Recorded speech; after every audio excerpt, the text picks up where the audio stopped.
자, 안녕하십니까. 하이퍼립입니다. 이제 정시 원서 접수가 다 마무리되었습니다. 우리는 이제 결과를 기다리고 있습니다. 하지만 원서 접수를 하는 과정에서 학생들과 학부모님들은 데이터를 분석하고 또 대학을 결정하고 학과를 과정하는 과정에서 많은 고심을 통해서 결정을 하고 판단을 하셨겠지만, 원서 접수를 다 하고 결과를 기다리는 이 시점에서는 과연 나의 원서 지원이 적합했었는지에 대한 많은 의문이 드실 것 같아요.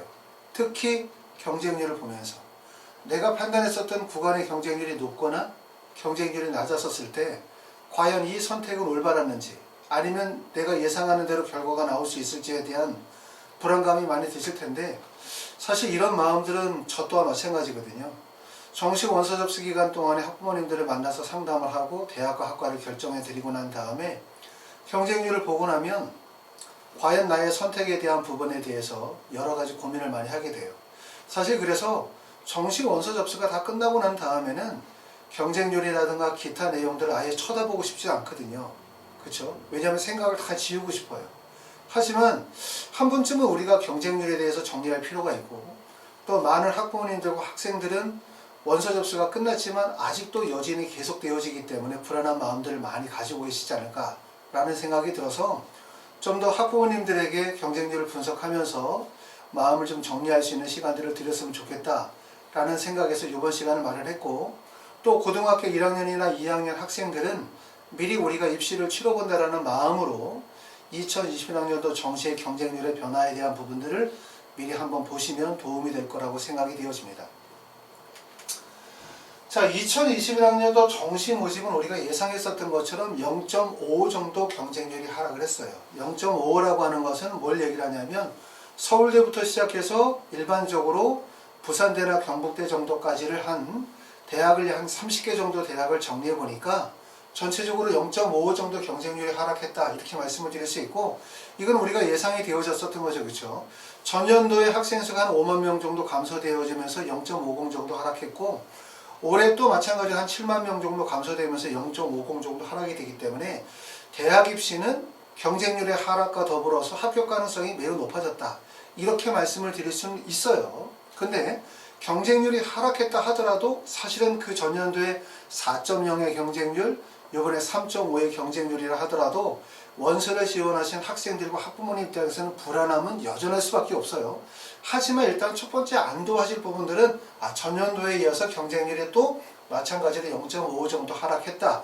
경쟁률이 하락했다라고 하는 건 그만큼 합격 가능성이 높아질 수밖에 없고 채초합이나 아니면 추합의 가능성도 넓어질 수밖에 없기 때문에 원서를 지원하신 부모님들 입장에서는 다소 안도가 되는 부분이라고 볼 수 있고요.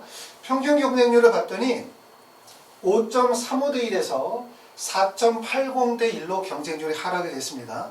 여기서 이제 5.35에서 4.80이라고 하는 건 전체 모집 단위를 다 얘기하는 거기 때문에 흔히 말해서 인문계, 자연계, 예를 들어서 고른교회 전형이라든가 예체능계도 다 포함이 되어졌기 때문에 일반적으로 인문계열이나 자연계열보다는 경쟁률이 그 인문계나 자연계열에 해당이 되어진다면 경쟁률은 다소 낮아질 거라고 생각이 되어져요.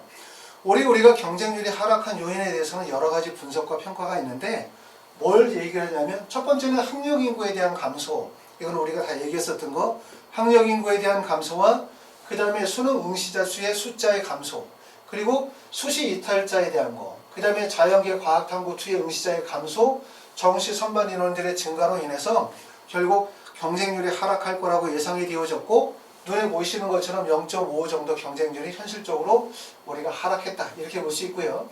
단 서울대 같은 경우는 경쟁률이 상승하게 되어졌는데, 그 상승의 요인으로는 자연계 최상위권에 대한 증가, 재수에 대한 기대의 심리로 인해서 소신 지원이 이루어졌다, 이렇게 평가를 하고 있어요.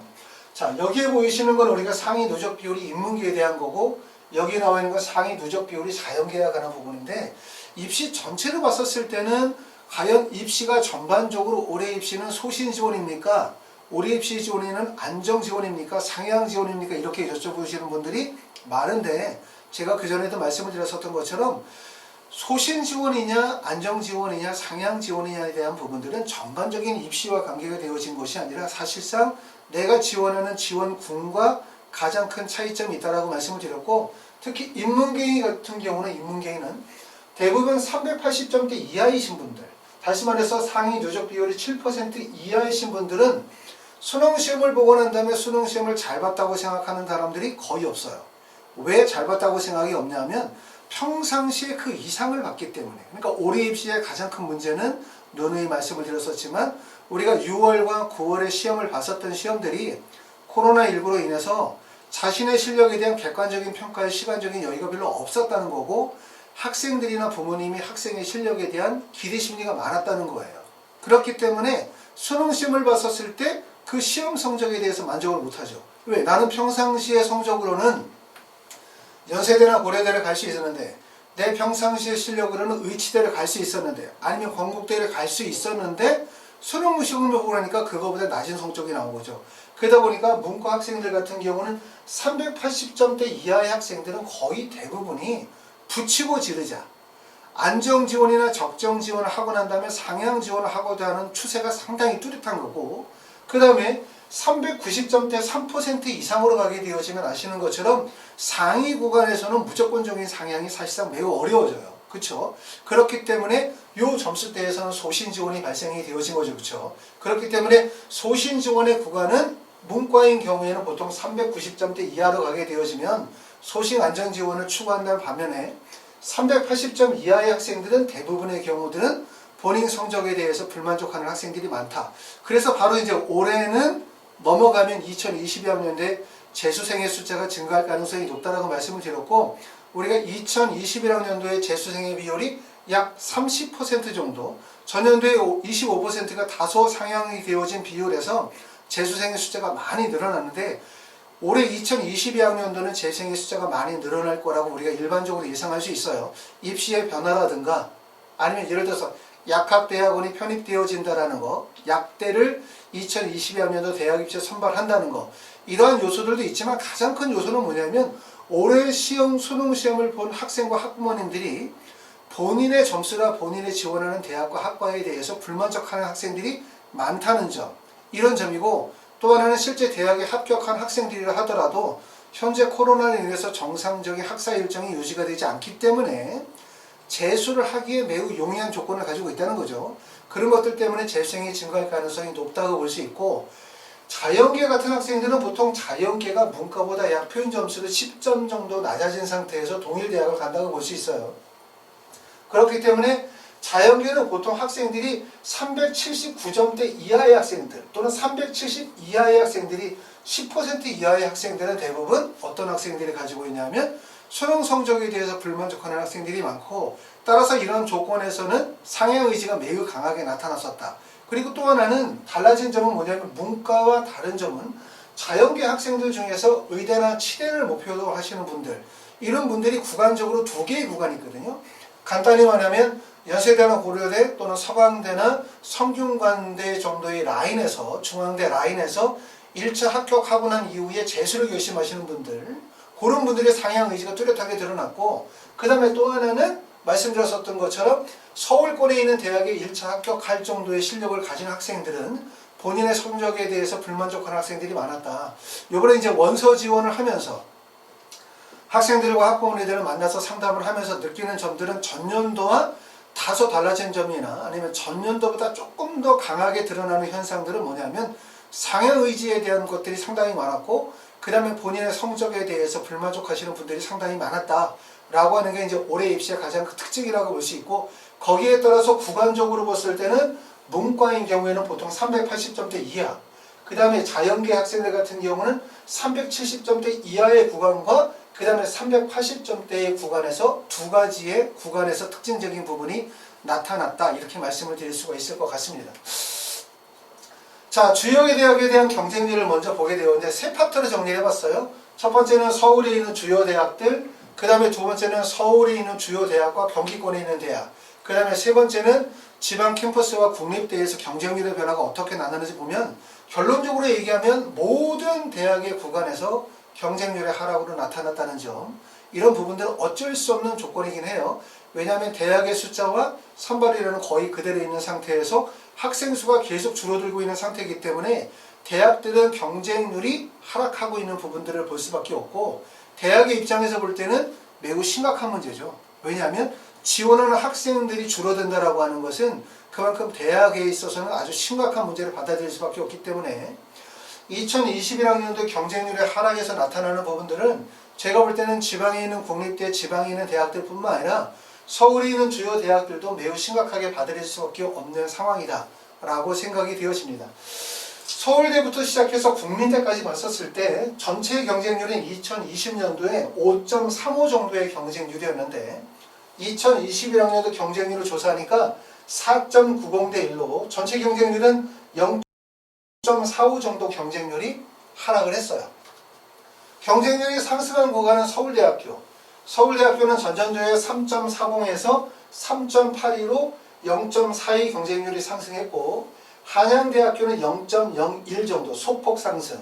그 다음에 한국외대 같은 경우는 0.44 정도 경쟁률이 상승을 하게 되어졌는데 아마 이 한국외대는 지금 한국외대 서울 캠퍼스하고 글로벌 캠퍼스를 같이 조합을 하다 보니까 서울 캠퍼스의 경쟁률은 큰 폭에서의 상승이 없는데 상승 요인을 이끈 것은 글로벌 캠퍼스가 상승 요인을 많이 이끌었어요. 그러니까 특히 문과 학생들 같은 경우들은 상위권의 점수대가 올해 같은 경우는 아시는 것처럼 수능 고득점자, 최고득점자의 비율은 적은 데 비해서 그 바로 밑에 있는 고득점자와 그 다음에 수능 시험을 상대적으로 못 봤다고 생각하게 되어지는 370점대에서 60점대의 학생들이 많이 몰리다 보니까 구간적으로 봤었을 때 이런 구간이죠. 그렇죠? 흔히 말하면 세종대나 숙명여대 라인과 같은 구간에서 학생들이 과밀되는 현상들이 나타난 부분들이 하나의 부분이고 한국외대 글로벌 캠퍼스도 마찬가지로 그런 점수대 한 360점대의 문과 학생들이 선택할 수 있는 대학의 범위에서 학생들이 몰려드는 현상들이 심했다. 그래서 올해 수능에서는 아주 극상위권 잘 본 학생들이 있지만 대다수의 학생들 중에서 특히 서울권의 이 세종대나 숙명여대 정도 라인 또는 국민대 정도 라인에서 또는 한국외대 글로벌 캠퍼스 같은 데의 점수대 학생들이 상당히 많이 밀집되어지지 않았나 라고 생각이 되어지고요. 이 학교들 중에서 사실 가장 특징적으로 우리가 관심을 갖는 부분은 어디냐면 서강대학교하고 성균관대가 특히 관심을 가는 부분 중에 하나라고 말씀을 드릴 수가 있어요. 왜 그러냐면 서강대 같은 경우는 사실 가군에 위치하고 있기 때문에 전년도에는 경쟁률이 매우 높았죠. 그 전년도에는 평균 경쟁률이 한 8대1 정도의 경쟁률이 나왔는데 올해 같은 경우 보면 2020년도에 경쟁률이 어떻게 되어지냐면 2020년도 21학년도로 가게 되어지면서 2020년도에는 경쟁률이 4.74 대 1의 경쟁률에서 2021학년도는 3.81 대 1로 경쟁률이 떨어졌어요.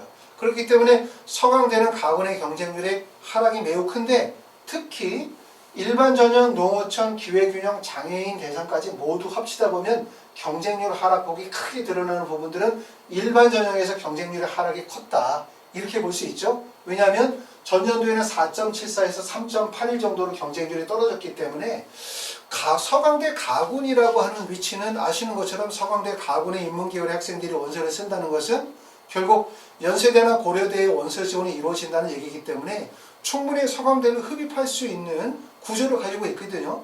그렇기 때문에 학생들이 상향 의지가 매우 크고 또 추합이 많이 돌다 보니까 허수 지원도 많이 몰리면서 경쟁률이 많이 몰리는 지역인데 경쟁률이 하락을 하게 되어지면서 실질 원서 지원뿐만 아니라 허수 지원의 숫자들도 많이 줄었다. 충원율이 빠지니까 그런 요인들이 결국은 경쟁률로 나타난 부분인데 특히 서강대학교에서 일반 전형에서 경쟁률 하락을 주도적으로 이끈 부분들은 문과보다는 자연계예요.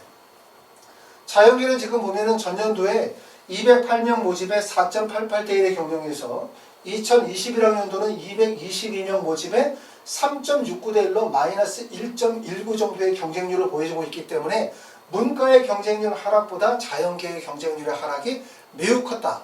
이렇게 보실 수 있고 그리고 또 이런 부분들은 아시는 것처럼 성균관대가 가군에서 선발하던 일부의 학과들을 나군으로 이동하면서 학생 수의 차이는 별로 없지만 모집 단위가 크게 많이 변화됐죠. 다시 말하면 가군에서는 모집 단위가 자연과학대학과 공과대학 두 개밖에 없는데 반해서 나군에서 모집 단위를 길게 가져감으로 인해서 서강대학교 자연계열의 원서를 쓴 학생들이 다시 말해서 성균관대 나군으로 이동할 수 있는 경로가 매우 넓어졌기 때문에 서강대학교 자연계열의 원서를 쓰신 분들은 이번에 원서 지원에서 커다란 어떤 기회가 되지 않을까라는 예상을 하게 되어지고, 성균관대학교의 서강대학교에서 문과는 사실 조금 고민거리가 되게 많죠. 아시는 것처럼 서강대학교는 국어와 수학 중에서 수학의 반영비율을 높게 가는 학교인데, 서강대학교가 2021학년도 국어 수학의 비중과 2021학년도의 20년도와 21학년도의 국어의 표준 점수, 난이도의 차이가 역전된 거죠. 그렇죠? 2020년도에는 아시는 것처럼 수학의 난이도가 매우 높았기 때문에 서강대처럼 수학시험을 많이 반영하는 학교에서 수학시험을 잘 봤다면 결국 점수 차이를 많이 벌릴 수 있었는데, 올해 같은 경우는 수학의 난이도는 낮아졌죠. 표점은 낮은 데 비해서 국어의 난이도가 매우 높았기 때문에 결국 이런 부분들이 서강대학교 입시에 어떤 영향을 미치게 되어질지 우리가 고민 중 할 수 있고요. 두 번째는 서강대는 자연계의 학생들이 지원하는 경우는 가산점 10%를 반영하게 되고, 특히 상담을 해보면 자연계 상위권 학생들 중에서 특히 서강대학교, 다시 말해서 수학시험을 못 보고 국어시험을 상대적으로 잘 봤었을 때, 반대죠. 국어시험을 못 보고 수학시험을 상대적으로 잘 봤었을 때 서강대를 선택하려고 하는 학생들이 상당히 많아요. 근데 그런 학생들이 나중에 최종 입시 결과에서 어떤 결과가 나올지에 대한 부분들도 우리가 관심 있게 봐야 되는 부분 중에 하나로 보여집니다. 자, 성균관대학교는 아까 좀 전에 말씀드렸었던 것처럼 전년도에 비해서 모집 단위의 군이동을 실시했어요. 그래서 보시는 것처럼 전체적으로 경쟁률의 하락을 또 마찬가지로 맞이할 수밖에 없었는데, 지금 보시는 것처럼 가군에서 사회과학 계열은 전년도에는 5.16의 경쟁률에서 올해는 3.94대 1로 경쟁률이 크게 떨어졌죠. 그러니까 성균관대학교의 인문계열이 서강대학교의 인문계열보다 경쟁률 하락이 좀 더 컸다, 이렇게 볼 수 있고요. 글로벌 리더는 3.16에서 6.03대 1로 경쟁률이 2.87대 1로 상승을 하게 되는데, 글로벌 리더가 아시는 것처럼 종전에는 나군에 있다가 가군으로 이동을 했어요. 가군으로 이동을 하면서 경쟁률이 상승을 했는데, 특히 우리가 원서를 쓰게 될 때 주의해야 될 학과가 바로 이런 거죠. 군이동을 한 경우. 그래서 가군에서 나군으로 이동하거나 나군으로 가군으로 이동하게 되면 기존에 우리가 알고 있는 경쟁률, 합격선이라고 하는 데이터가 사실상 의미가 없어지거나, 아니면 종전에 가지고 있는 데이터에 대한 부분의 해석 자체가 어렵다 보니까 여러 가지로 혹시나 하는 생각들을 많이 하고 원서를 지원하다 보면 경쟁률이 몰리는 현상들이 벌어져요. 그리고 또 하나는 신설되어진 학과. 신설된 학과는 말씀드렸던 것처럼 기존의 통계 자료가 존재하지 않기 때문에 원서를 지원할 학생들의 폭이 넓어지거든요. 위에서 밑으로 쓰는 학생들도 있을 뿐만 아니라 혹시나 하는 마음으로 해가지고 아래에서 위로 상향을 치는 학생들이 있다 보니까 결국 점수를 치는, 원서를 쓴 학생들의 구간이 넓어질 수밖에 없고, 그러다 보면 경쟁률의 상승으로 이어지기 때문에 만약에 이제 우리가 현재 고등학교 2학년으로 내년에 원서를 쓰려고 하시는 분들은 어떤 구간에 주의하셔야 되냐면, 첫 번째, 이렇게 군이 바뀐 경우죠. 가군에서 나군으로, 나군에서 가군으로 바꾼 경우들은 이렇게 경쟁률의 상승으로 이어질 가능성이 매우 높다. 그리고 또 하나는 신설되어진 학과에 대한 부분은 경쟁률이 높아질 가능성이 높기 때문에 주의해야 된다, 이런 말씀을 드릴 수가 있고, 글로벌 경제는 전년도에 7.10에서 5.72, 경영학과는 7.85에서 5.60 정도니까 사실상 성균관대학교 문과 계열은 경쟁률이 크게 하락을 했어요. 크게 하락했고, 그 다음에 글로벌 리더는 나군에서 가군으로 이동하면서 경쟁률이 상승한 거고요. 자, 가군에 있는 자연과학 계열 같은 경우는 종전에는 나군에 있었을 때 3.94대 1의 경쟁률이어서 가군으로 이동하면서 4.21 정도로 경쟁률이 소폭 상승을 하긴 했는데, 사실 기대했었던 것만큼은 상승을 하지 못한 거죠. 나군보다는 아무래도 가군으로 이동했었을 때 가군에 원서를 쓰는 학생들이 나군으로 이동할 수 있는 가능성이 많기 때문에 경쟁률이 다소 몰리지 않을까라는 예상을 했긴 했지만, 경쟁률이 별로 그렇게 높지 않은 상태이기 때문에 좀 낮은 경쟁률을 보였다고 볼 수 있고, 가군에 있는 공학계열은 자, 종전에는 4.62의 경쟁률에서 3.89대 1 정도의 경쟁률을 보였기 때문에 경쟁률이 소폭으로 하락한 거예요.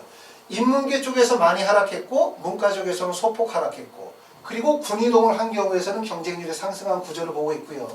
나군 같은 경우를 보시면은 인문과학계열은 종전에 2.99의 경쟁률에서 2.95, 경쟁률이 0.04 하락했고요. 경영학과는 3.28에서 2.88 정도로 경쟁률이 0.40 정도 하락했기 때문에 원래 나하고는 경쟁률이 높지 않은 상태에서도 경쟁률이 더 빠졌다. 이렇게 보실 수 있고요. 자, 그 다음에 이제 나군에 있는 전기전자나 소프트웨어나 반도체 시스템이나 글로벌 바이오 메디컬 같은 경우들은 종전에 우리가 있었던 게 가군에 있다가 군이동을 한 거죠. 특히 여기 나와 있는 소프트웨어, 반도체 시스템, 글로벌 바이오 메디컬은 가군에 있다가 나군을 인해했고, 전자전기는 종전에 그냥 나군에 있었는데, 전자전기는 4.74의 경쟁률에서 3.21 정도로 경쟁률이 하락을 했어요. 마이너스 1.53.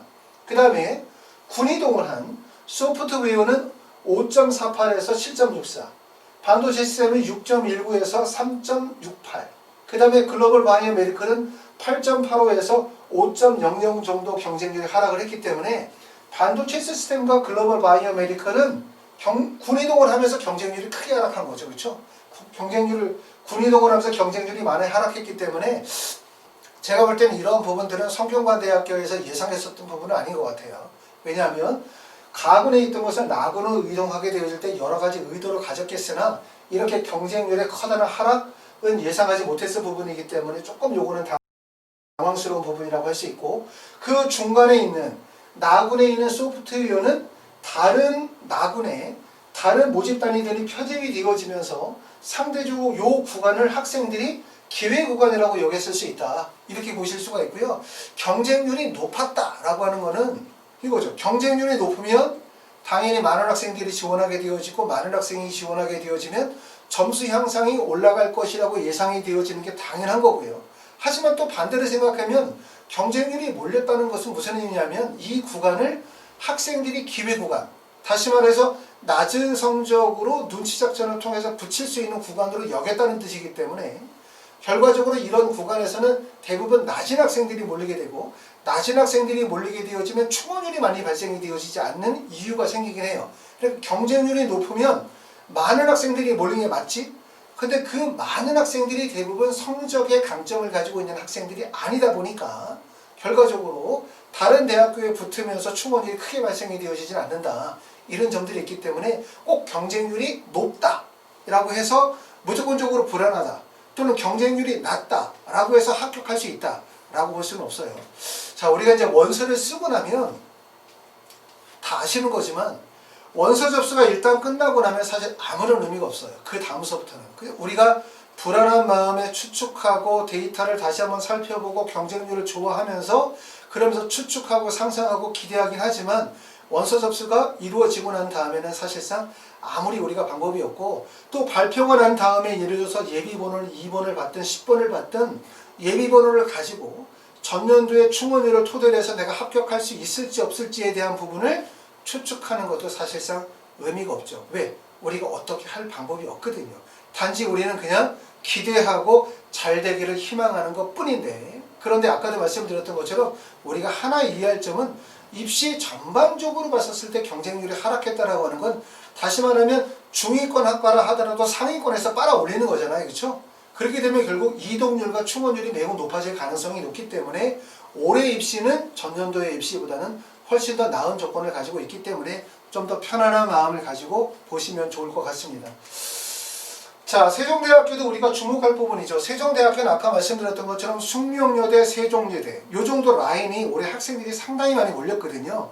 왜냐하면 상대적으로 시험을 못 본 학생들이 많은데 보통 평균적으로 2등급에서 2등급, 2등급, 2.5 또는 3등급 요 점수대 학생들, 인서울을 목표로 하는 학생들이 수능의 난이도에 따라서 변수가 크기 때문에 타격을 많이 입지 않았나라는 생각이 드는데, 세종대의 전형을 우리가 조금 더 한번 살펴보면 세종대의 경쟁률이 소폭 상승했지만 사실상 뭐를 보여주냐면 경쟁률의 상승을 주도한 부분은 전체 구간에 상승한 것은 아니고, 자연기후는 보면은 생명시스템학과가 전년도에 3.29의 경쟁률에서 3.35 정도로 0.06 정도 향상이 되어진 거에 불과하기 때문에 자연기후는 전체적으로 경쟁률이 하락했다고 볼 수 있고, 특히 문과 계열에서 경쟁률이 상승한 구간이 엿보여요. 그게 바로 뭐냐면 교육학과, 13명 모집에 전년도에는 3.69대 1의 경쟁률이었는데 올해는 15명 모집인데 7.13대 1로 경쟁률이 3.44 정도 경쟁률이 크게 향상됐죠. 경쟁률이 상승한 이유. 아까 얘기했었던 것처럼 우리가 원서를 쓰게 될 때 주의할 점은 뭐냐면 군이동을 한 모집 단위. 두 번째는 신설된 모집 단위. 세 번째는 뭐냐면 우리가 입시 사이트는 항상 뭐를 알려주냐면 여러분들이 인터넷에서 무슨 사이트를 보면서 진학 대학을 결정하게 되어질 때 그 사이트에서 합격 가능성이나 추가 합격 가능성을 알려주죠. 그거는 다 앞에 있는 사람을 다 뒤따라가는 거거든요. 앞에 있는 사람과의 거리를 측정해줘요. 그렇죠? 아시죠? 단지 앞에 있는 사람과의 거리를 측정해 주는데 그러다 보니까 결국 앞에 있는 사람이 붙어야 내가 붙는 꼴이죠. 그리고 모든 사람이 앞 사람을 뒤따라가다 보니까 결국 모든 모집 단위에서의 하위 구간, 그리고 특히 전년도에 특정 학과의 어떤 학과가 점수가 낮았다고 한다면 그것을 데이터로 보면서 합격 가능성을 보여주고 충원 가능성을 보여주다 보니까 특히 세종대학교의 교육학과 같은 경우는 3.69대 1의 경쟁률에서 7.13대 1에 7.13대 1로 무려 3.44가 경쟁률이 상승하게 되는 요인이 발생이 되어진 거예요. 그래서 제가 정식 컨설팅 원서 쓸 때 처음에도 제가 강의를 드리면서 말씀을 드렸지만 입시 사이트에서 얘기하는 걸 다 믿어도 되는데 다 믿어도 돼요. 왜? 안정 지원을 기반으로 삼고 있기 때문에. 하지만 가장 위험한 구간이 어디라고 말씀을 드렸냐면 모든 모집 단위의 하위 구간이다.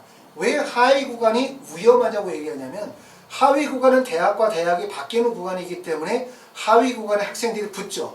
그럼 붙으면 경쟁률이 상승을 하게 된단 말이에요. 하지만 입시 사이트에서 너 이 정도 점수면 하위 구간에 붙을 수 있어 라고 얘기하는 것은 전년도의 경쟁률을 토대로 전년도의 입시 결과를 토대로 해서 예측하는 거지만 이게 경쟁률이 예를 들어서 2배가 되어지면 그러면 그거는 현실적으로 이루어질 수 없는 구간이 되는 거예요. 그래서 그게 가장 위험하다는 거고, 그래서 우리가 통계나 자료를 보면서 공부를 하고 원서를 쓰지만 그게 근본적으로는 뭐냐면 앞사람과의 나의 거리를 이야기해 주게 되고 항상 나는 앞사람의 뒤통수를 보면서 따라가야 되는 꼴이다 보니까 결국은 몰리는 구간에서 대량의 학생들이 몰릴 수밖에 없는 현상들이 벌어진다. 상대적으로 구간을 좀 뛰어넘어서 경영학과로 넘어가게 되어지면 3.96대 1에서 3.73대 1로 경쟁률이 마이너스 2.3 정도로 경쟁률이 작은 폭이지만 하락한 모습을 보이게 되고, 그러면 이제 올해는 어떻게 되어지냐면 교육학과의 입결이 매우 높아지겠죠. 학생들이 대량으로 몰렸기 때문에 이런 거고. 자, 세종대학교에서 보면 시스템 생명산업이 생명과학대학이 종전에는 생명시스템 학부만 있었는데 신설이 되어졌죠. 학과가 신설이 되어지다 보니까 경쟁률이 4.70대 1로 경쟁률이 높아졌어요. 그래서 신설학과는 가끔 이제 부모님들이 내가 가지고 있는 성적이 좀 낮은 성적이 있을 때, 성적이 좀 낮은 성적을 가졌을 때 기회 구간으로 생각하는 것 중에 하나가 신설된 학과죠. 우리는 이제 혹시 다른 사람은 잘 모르지 않을까? 신설된 학과이다 보니까 통계나 자료가 없으니까 학생들이 많이 몰리지 않을까라는 생각을 하는데, 아까도 말씀드렸었던 것처럼 신설 학과나 좌우 군이동이 이루어진 학과나 아니면 수시에서 정시로 이원 인원이 대폭 늘어난 학과나 주위의 사람들이 관심을 가질 수 있는 구간들이 있죠. 그런 구간들에서는 경쟁률이 큰 폭으로 상승할 가능성이 위험성을 가질 수밖에 없어요. 그렇기 때문에 원서 지원할 때 이런 데는 되게 신중하게 결정하셔야 된다라고 말씀을 드릴 수 있고, 또 단점이 있지만 장점이라고 하면 신설학과는 종전에 데이터를 가지고 있지 않기 때문에 원서 지원할 학생들의 폭이 넓어지는 거죠. 흔히 말하면 시스템 생명 학부는 예를 들어 전년에 점수를 봤었을 때 전년의 점수가 뭐 367점이었어, 표준 점수로. 그러면 그 비슷한 성적대 학생들이 원서를 쓰겠죠. 흔히 말하면. 하지만 스마트 생명 산업학과라고 하는 것은 대략적으로 추론을 가능하긴 하지만 전년도의 경쟁률이나 입결에 대한 데이터가 없다 보니까 아래에서 원서를 쓰기도 하죠. 혹시나. 또는 위에서 아래로 학과 선호도에 따라서 원서를 쓰기 때문에 점수폭이 매우 넓어질 수밖에 없다. 그러니까 경쟁률은 높지만 학생들은 낮은 성적대와 높은 성적대의 학생들이 같이 섞여져 있기 때문에 내가 만약에 적절한 성적을 가지고 있다고 판단이 되어지면 이런 구간은 되려 경쟁력이 더 있을 수도 있어요. 하지만 경쟁률이 몰리는 것은 우리가 피할 수가 없다, 이렇게 보실 수가 있고요. 세종대학교나 다른 대학교 다르게 예체능 계열들의 학과들이 있거든요. 경쟁률이 가장 높았었던 학과가 연기예술, 새로 신설이 되어진 학과는 10명 모집에 무려 533명이 지원해서 경쟁률이 53.30대 1로 경쟁률이 매우 높았습니다. 자, 디자인 이노베이션 학과는 전년도에 3명 모집에 7대 1이었고 올해는 7.50대 1로 경쟁률이 상승했기 때문에 세종대의 경쟁률을 전체적으로 상승을 이끈 거는 대부분 예체능 계열, 그 다음에 문과나 그 다음에 이과에서 신설학과라든가 전년도 입시 결과에서 하위 구간에서 경쟁률이 낮았고 입결이 낮았던 구간에 학생들이 대량으로 몰리면서 경쟁률을 주도했다 이렇게 보실 수가 있어요. 그렇기 때문에 사실은 뭐 어느 대학교 경쟁률이 몇 대 몇이다 이거보다는 좀 더 세부적인 분석을 하면 이게 문과와 이과의 경쟁률을 분석하고 그 다음에 거기에서 학과별 경쟁률을 분석을 하게 되어지면 조금 더 다양한 산출값이라든가 데이터 분석이 가능하지 않나 라는 생각이 듭니다. 자, 다음은 서울 경기 지역에 대한 경쟁률을 보면 서울 과기대부터 시작해가지고 인천대까지를 쭉 내려봤더니 평균 경쟁률이 5.87대 1의 경쟁률, 그 다음에 2021학년도의 경쟁률이 5.33대 1의 경쟁률로 0.54 정도의 경쟁률이죠. 경쟁률이 큰 폭으로 떨어졌다고 봐야 돼요. 0.50 정도의 경쟁률이 하락이 이루어지면 경쟁률의 하락은 이루어지는데 기본적으로 대학에서 선발하는 인원은 그대로 존재하는 거죠. 그럼 그대로 존재하게 되어지면 충원율이 돌 거란 말이에요. 틀림없이 위에서 빨아올리니까. 그러니까 결국은 하위 대학으로 갈수록 이동률이 매우 높아질 수밖에 없는 거예요. 그렇죠? 왜냐하면 위로 다 이동할 수밖에 없기 때문에. 그러니까 어찌 보면은 앞에 보였었던 학교들, 처음에 여기 보였었던 서울대부터 시작해가지고 서울대부터 시작해서 국민대까지가 있고, 그 다음에 두 번째 보여드리는 자, 서울 경기 지역의 서울과기대부터 인천대까지 두 개의 대학을 비교하면 동일하게 경쟁률이 약 0.50 정도 하락했다고 보여지도 하더라도 실질적으로 이동 가능성과 그 다음에 충원율을 생각을 하게 되어지면 이렇게 좀 더 중하위권으로 대학이 떨어질수록 합격 가능성은 더욱더 높아질 수밖에 없다 이렇게 얘기할 수 있고요. 올해는 특히 이제 아시는 것처럼 뭐 고려대 같은 경우도 원서 접수 마지막까지도 상당수의 대학이 미달이었다. 또는 지방에 있는 대학들은 경쟁률이 대부분 3대 1이 안 되는 대학들이 높다. 3대 1이 안 되는데 사실상 이걸 미달이다. 이렇게 칭하는 이유는 뭐냐면 3대 1이 미달이 될 수는 없지만 3대 1의 경쟁률에서 그리고 거기서 충원율이 약 100% 발생이 되어지고 또 실제 합격한 학생들 중에서 이탈하는 비율까지 생각을 하게 되어지면 결국은 미달이 발생하는 학과들이 많을 수밖에 없다. 이런 얘기를 의미한다고 볼 수 있습니다. 자, 여기서는 우리가 지금 보시면은 서울 과기대는 전년도에 비해 경쟁률이 0.01 정도 상승했고 덕성여대는 0.48 정도 경쟁률이 올랐어요. 그렇죠? 그래서 대부분의 학교들이 경쟁률이 다 하락한 걸로 볼 수가 있고요. 이 대학들 중에서 우리가 아주대학교는 보면은 전년대 5.51대 경쟁률이었는데 올해는 4.6대 1로 경쟁률이 0.84대 1로 경쟁률이 하락을 했고, 아시는 것처럼 아주대학교는 다분해서 학생들을 선발을 해요. 보면 경쟁률은 큰 폭으로 하락했었던 부분을 볼 수 있는데 특히 눈여겨볼 점은 뭐냐면 기계공학과가 전년도에는 6.05대 1, 신소재공학과가 전년도에 5.85, 그 다음에 응용화학 생명공학과가 6.25대 1이었고 교통시스템공학과가 10.67, 건축학과가 9.20대 1의 경쟁률이었어요. 이 경쟁률이 어떻게 바뀌었냐면 자, 기계공학과가 3.83, 그 다음에 신소재가 4.75, 그 다음에 응용화학이 3.73, 그 다음에 교통시스템이 4.86 정도의 경쟁률이 하락했기 때문에 경쟁률 하락폭이 매우 크죠. 교통시스템공학과는 무려 경쟁률이 5.81대 1의 경쟁률을 하락했는데 이 구간의 특징은 바로 뭐냐면 전년도에 경쟁률이 몰렸던 구간이 올해 대부분 경쟁률이 하락하게 된다는 거예요. 제가 그전에도 말씀을 드렸었지만 우리가 실제 원서를 쓰게 되어질 때 경쟁률을 보고 원서를 쓴다 하더라도 우리는 실제 2021학년도의 경쟁률을 확인할 수가 없죠. 왜? 자, 얼마 전에 원서를 쓰게 되어질 때 경쟁률을 첫째 날 경쟁률, 둘째 날, 그 다음에 셋째 날 12시 넘어서 경쟁률을 확인하고 원서를 쓴다 하더라도 만약에 최종 경쟁률이 4.75대 1의 경쟁률이라 하더라도 12시 넘어서까지의 경쟁률이 대부분 1점 몇몇 대 1, 2점 몇몇 대 1이기 때문에 이 학과의 최종 경쟁률이 몇이 될지 예측할 수 없어요. 단지 우리의 머릿속에 있는 경쟁률은 뭐냐면 전년도의 경쟁률이 남아있거든요. 전년도에 봤더니 교통시스템공학과가 10.6대 1의 경쟁률이었어. 학생들이 너무 많이 몰렸지? 그러니까 어떻게 될 거야? 경쟁률이 낮아질 거야 라고 생각하시는 분이 별로 없어요. 제가 그전에도 말씀드렸지만 모든 분이 원서를 쓸 때는 대부분 직관적으로 반응한다. 자, 데이터를 분석하고 경쟁률을 분석하고 2021, 2020, 2019년도의 데이터를 다 분석하고 원서를 쓰지만 결국 원서를 쓸 때 우리 속에 중요한 거는 뭐냐면 전년도 경쟁률이거든요. 그리고 인터넷에 있는 모든 유명 사이트들이 가지고 있는 데이터 반영 방식은 결국은 2020년도의 데이터를 반영을 해요. 2020년도 데이터를 반영을 해서 2021년도 원서를 쓰게 하지 2019년도 데이터를 반영하지 않거든요. 2020년도의 모집 단위에서의 70% 컷에서 점수를 반영해서 구간을 잡다 보니까 아까 말씀드렸던 것처럼 세종대학교 교육학과 같은 경우가 2020년도에 하위 구간의 점수대를 가져다 보니까 그거를 제시하게 되죠. 그럼 학생들이 그걸 보고 원서를 쓰죠? 그럼 결국 점수가 올라가는 현상들. 이것도 마찬가지죠.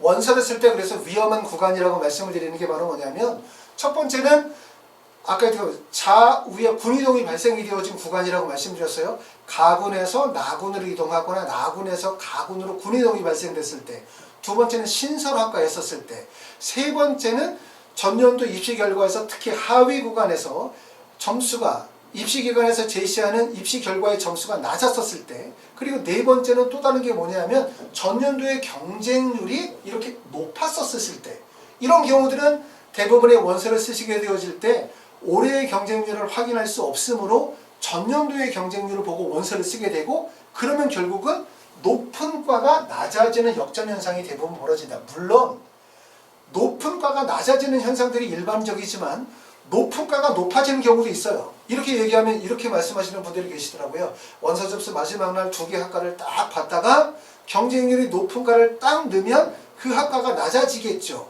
라고 해서 마지막에 그걸 보고 원서를 쓸 거야 라고 말씀하시는데, 경우에 따라서는 높은 과가 더 높아지는 경우들도 있어요. 그렇기 때문에 결국은 경쟁률을 보고 원서를 쓰는 것은 커다란 오류를 범할 가능성이 높다고 말씀을 드렸고, 그렇기 때문에 대부분 원서 접수는 결정되어지면, 대학과 학과가 결정이 되어지면 가급적이면 일찍 원서를 쓰는 게, 왜냐하면 먼저 원서 쓰는 게 이기는 거거든요.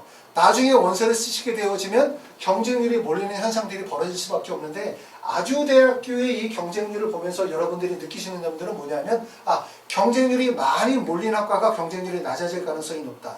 대부분의 사람들이 원서를 쓸 때는 직관적으로 반응한다. 눈에 보이는 것에. 이런 부분들을 이해하실 수가 있고, 문과도 마찬가지예요. 심리학과가 전년도에 10대 1이었으니까 이번에는 6.83대 1.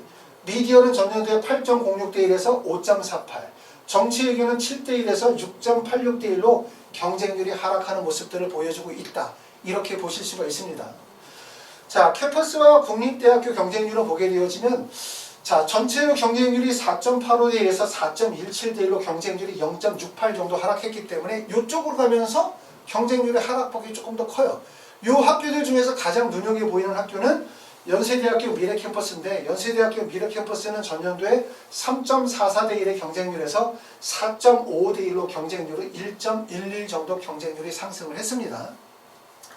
많은 학교들이 전체적으로 봤었을 때 대부분의 학교들이 경쟁률을 하락을 했지만 경쟁률이 상승한 대학과 구간들이 있죠. 경쟁률을 상승을 이끈 거는 제가 볼 때는 첫 번째는 수능의 영향력이 있겠죠. 그렇죠? 예를 들어서 올해처럼 전년도와 다르게 국어의 표점이 높고 수학이 상대적으로 쉽고, 이 구조에서 학생들이 선택할 수 있는 표준 점수와 백분위 활용 방법이라든가 수능 영역별 반영 비율에 따라서 학생들이 학교를 선택할 수 있고, 그 다음에 두 번째는 경쟁률의 상승이 의미하는 것은 결국 대학의 트렌드거든요. 학생들이 희망하는 대학의 트렌드. 어느 두 개를 선택했었을 때 어느 쪽에 경쟁을 몰린다고 하면 단지 학생들이 수능 영역별 반영 비율이나 표준 점수만으로 경쟁률이 몰리는 건 아니에요.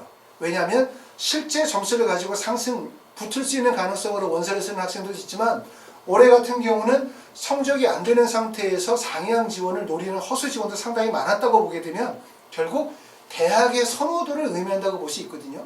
그래서 아까 말씀드렸던 것처럼 대학의 입장에서는 상당히 신경이 많이 쓰이는 부분이다. 왜? 나와 경쟁을 하는, 우리의 대학과 경쟁을 하는 여러 대학이 있었을 때 다른 대학에 비해서 우리 대학이 경쟁률이 밀린다라고 생각하면 결국은 그것은 선호도가 밀리는 거고, 선호도가 밀리게 되어지면 결국 대학의 인지도가 낮아질 수밖에 없다는 거기 때문에 경쟁률이 대학에서 받아들이는 영향력은 상당히 클 수밖에 없고, 따라서 결과적으로 학생 수가 줄어들게 되어지면서 대학은 조금 더 적극적으로 대학의 이미지 개선을 위해서 적극적으로 홍보하는 그런 역할들을, 홍보나 광고를 적극적으로 펼칠 이유가 있지 않을까라는 생각이 되었습니다. 자, 지금까지 해서 이제 우리가 서울권부터 시작해서 지방 캠퍼스까지 경쟁률을 전체적으로 쭉 봤는데, 나타나는 현상들은 아까도 말씀드렸던 것처럼 전체적으로 경쟁률이 하락되어졌다라는 부분이고, 경쟁률이 하락이 되어졌지만 여기서 나타나는 현상들, 우리가 내년에 원서를 쓰시는 분들은 이런 부분 알아줬으면 좋겠다. 뭐냐? 첫 번째는 군이동이 발생이 되어지는 구간이라든가 신설이 되어진 학과들, 특히 우리가 입시 사이트에서 제시하는 하위 구간 또는 입시 사이트에서 제공하는 하위 구간에서의 합격 가능성이나 추가 합격 가능성에 대한 지시가 매우 위험하다는 점들을 우리가 알아두실 필요가 있고, 그리고 아까도 말씀드렸던 것처럼 제가 이 영상을 촬영하는 목적은 바로 뭐였냐면, 올해 원서를 쓰시느라고 학생들과 학부모님들 고생을 되게 많이 하셨어요. 그렇죠? 그리고 마음고생 되게 많으시고 아마 지금도 불안하고 초조한 마음들이 계속 이어질 거라고 생각되고, 저 또한 마찬가지입니다. 이렇게 대학들을 쭉 정리하면서 내가 이 대학 이 학과에 어떤 학생들을 원서를 쓰도록 말씀을 드렸는데, 야, 이 학생이 이거 어떻게 될까? 이거 붙을까 떨어질까? 이거 원서 지원은 타당한 건가? 라는 불안감과 초조함이 계속 들고, 우리가 발표하는 날까지, 또 발표하고 난 다음에 추가 합격이 이루어지는 발표의 날까지 사실은 되게 불안한 시간들을 가질 수밖에 없어요. 그렇죠?